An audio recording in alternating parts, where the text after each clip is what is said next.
Welcome to History Lab. I'm your host, Anna Clark. This season on History Lab, a series of audio stories, Listen to Darlinghurst, produced by Freyne. In this episode, special guest Sunil Badami conjures his Darlinghurst and some of the unconventional characters who've lived there. I remember the first time when I was about 15, maybe a little younger. I went with a friend of mine who was a bit older and who kind of knew Oxford Street like the back of his hand. And of course, if you've ever lived in the western suburbs of Sydney, you'd know that it takes nearly forever to get to town by public transport. And so by the time you get there, it's as if you've come to another country. When you get off at Town Hall Station and you walk through Hyde Park and you see the War Memorial and all those big trees and the buildings all around you, even bigger, and you suddenly get to the Liverpool Street end of Hyde Park and you see Oxford Street just rolled out in front of you like some magical carpet, you know.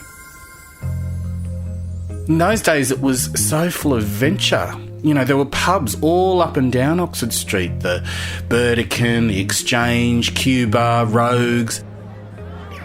All these people, these interesting people dressed in crazy ways. You know, bears and leather queers and all sorts of people, punks, goths, wearing kinds of clothes that if I even thought about wearing them, my mum would probably ground me. And being so free and being themselves and this sense of danger, you know, that's how I first fell in love with Darlinghurst and its surrounds. And I still love it, although, like most people, I can't afford to live there. I'm Sunil Badami. I'm a writer, academic. Actually, my business card says bon vivant, raconteur and flaneur, which, according to my mother, either means adequate speller or still not a dermatologist. Darlinghurst and the suburbs around it, like Paddington, Surrey Hills, East Sydney, Woolloomooloo, historically they were slums.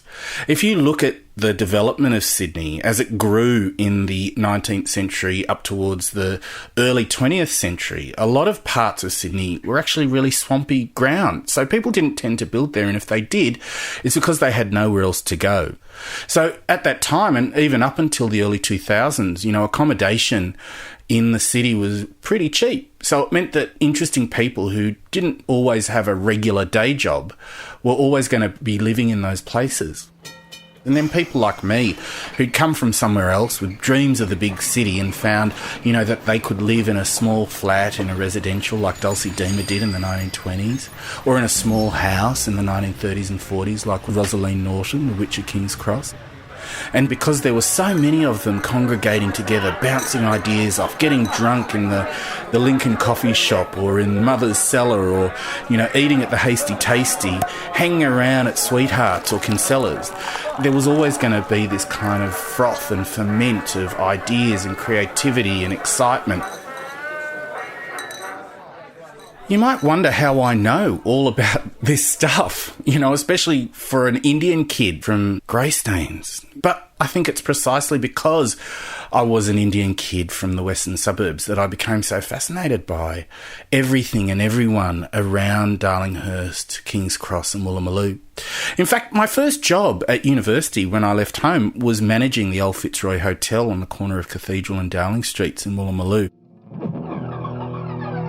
What I loved about being in Darlinghurst was it was so varied. You know, you had posh people living up in Potts Point, artists living, you know, around King's Cross and Surrey Hills. All those shadows in those residentials on Flinders Street or South Dowling Street, all those closed doors and open windows where you'd catch glimpses of these amazing lives free of conventionality. Apart from living in the area and hearing stories from people that I knew around Woolloomooloo, Darlinghurst and Paddington, what really helped me in terms of finding out more about the area was Wild Women of Sydney, a 1980 book by former Smith's Weekly journalist George Blakey.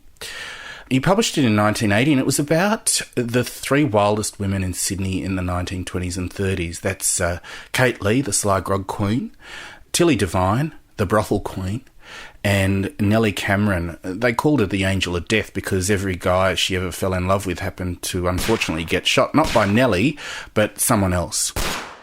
And it amazed me to think that 2 or 3 women could dominate Sydney's underworld. You know, you often think it's just this violent masculine world, and these women could dominate it. And so as a result of that, I wanted to find out more and more about this time period. You know, even getting older books by Blakey's mentor, Vince Kelly, who wrote about the really crazy policemen who operated undercover in Darlinghurst and King's Cross.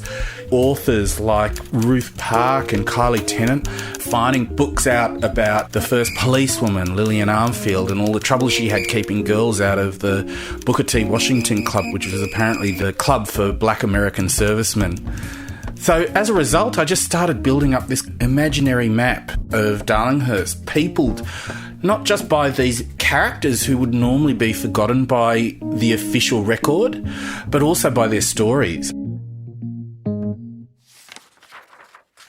When I was 14, and wishing I was anywhere else but where I grew up, I happened upon this story about this crazy old Hungarian poet Monkey called Sándor Berger. I've still got the old yellow clipping from the Sydney Morning Herald which talked about this guy who would put up protest signs and poetry all around Sydney on telegraph poles, mainly around where he lived in Darlinghurst, about the evils of psychiatry. He'd written all these weird books, written them in biro and photocopied them. He had a book called I Protest, which was something like about 800 or 900 pages, and the sequel to it was twice as long, and he would lodge them at the State Library. I was just so entranced by him. I would hear bits and pieces about him, or I would see one of the posters, and one of my greatest regrets is I never took one of the posters down. Anyway, years later, I happened upon a copy of I Protest. It was massive. It was like the telephone book. And reading through it, it was really interesting because Sándor Berger's work was pretty bad, but it was so inflected by pain. He'd lost most of his family in the Second World War in concentration camps. He'd fled to Australia and hadn't been able to finish his education. And then by the time he got here, he had to take dead-end jobs because he didn't have the qualifications or the English. And I think he'd been sent to Long Bay for various kind of minor criminal offences and scheduled in mental hospitals a few times as well. And he'd had his heart broken a couple of times. So his frustration developed into this misogyny and distrust of politics and the police and society in general. He was pretty prickly and spiky when I met him eventually in the early 1990s. He wasn't anything like I imagined him to be. He had big Coke bottle glasses. He wasn't very big and he was quite stooped over. But I was also a little bit scared of him. I mean, he was really intense, very angry. I don't know what happened to him. I know he died in the 1990s or maybe the early 2000s.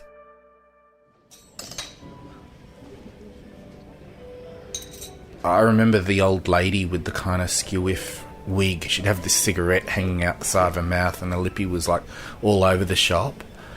She would walk around restaurants and offer to take photos of young couples eating dinner together, and then she would give you a card and she'd tell you to call her to pick up the photo.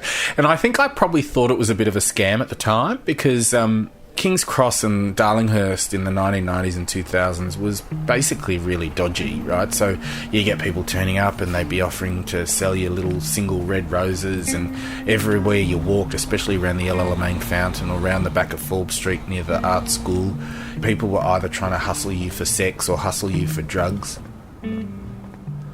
I heard years later that she had died in bed. She was smoking and her flat caught fire and she burnt to death. You know, there's all these characters that you took for granted, like those old places that eventually got knocked down. You know, you'd see around King's Cross and Darlinghurst and you'd think, oh yeah, they were always there, and then one day they aren't. I hope against hope that we might be able to recover that raffish, devil-may-care Sydney spirit. The kind of naughtiness and rudeness that defined Sydney when I was growing up, right up until I think probably the early 2000s when house prices first started to explode and rent started to explode. I'd like to think it could happen. The big problem is that interesting people don't get paid very much to be interesting. We don't value art, we don't value creativity, we don't value eccentricity. You know, it's like a coral reef. Once you let it die out, it's really hard to bring it back. You can walk down any street in Darlinghurst, Riley or Forbes or Liverpool or Palmer, and you can almost hear those voices. You can almost see the palimpsest of all those lives that have gone before.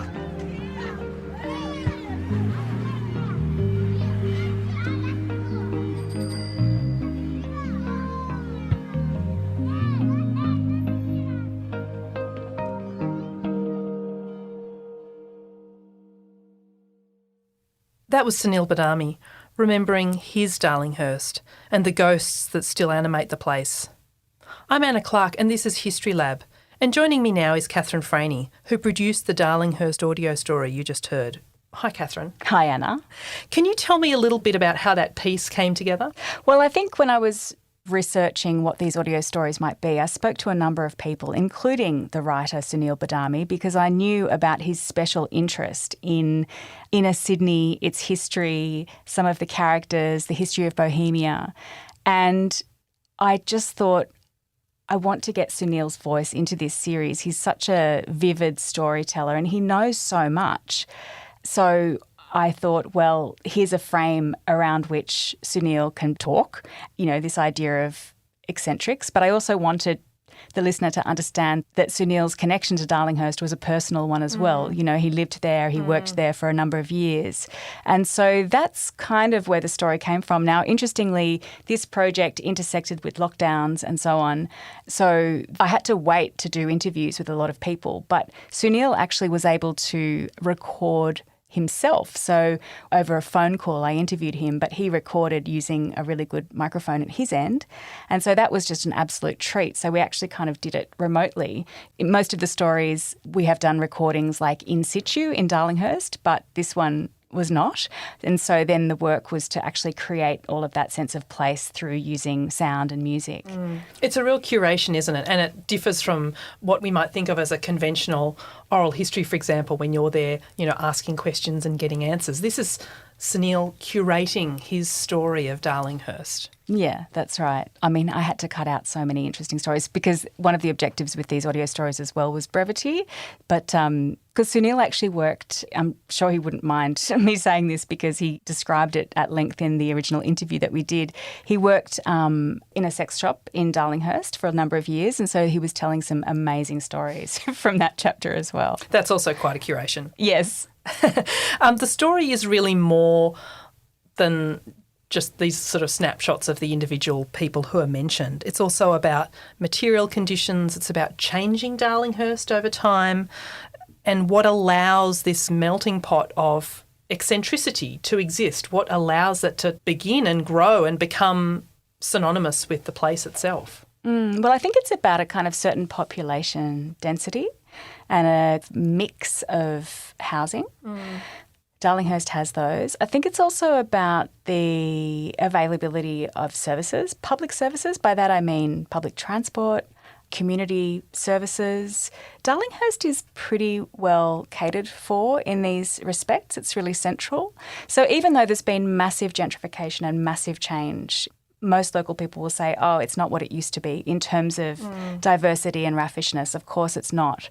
But it still has a special quality and it still has quite a big social mix, I would suggest. Yeah, there's a real nostalgia in Sunil's piece, which is quite beautiful, about sort of old Darlinghurst or lost Darlinghurst. But the story he tells still seems to be very recognisably Darlinghurst to me today. Yeah, I think so. And, you know, it's actually the streetscapes that sort of enable some kind of continuity with the past. You know, it's a place, of course, there has been some demolition and some redevelopment, but there hasn't been kind of wholesale erasure. I guess the social heritage value of Darlinghurst is something that's appreciated and protected. And still draws people there, I imagine. Absolutely. Yeah.